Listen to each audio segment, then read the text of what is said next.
Haben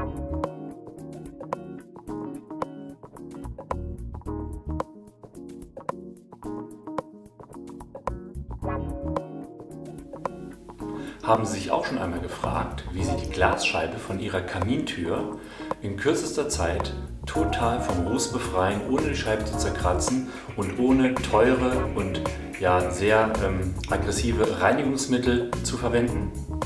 Ich zeige Ihnen jetzt, wie Sie in wenigen Sekunden oder Minuten Ihre Glasscheibe der Kamintür ruckzuck vom Ruß befreien und wieder für klare Durchsicht auf das Feuer sorgen. Zuallererst benötigen wir ein kleines bisschen Asche, welche wir von der letzten Kaminreinigung übrig gelassen haben.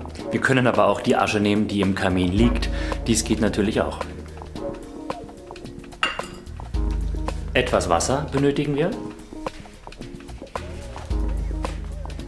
Etwas Haushaltsrolle.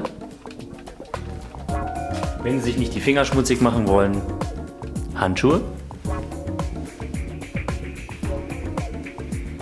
Und zu guter Letzt ein feuchtes Mikrofasertuch. Und fangen an mit der Asche und dem Wasser zu reiben.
So, die erste Scheibe wäre soweit schön sauber.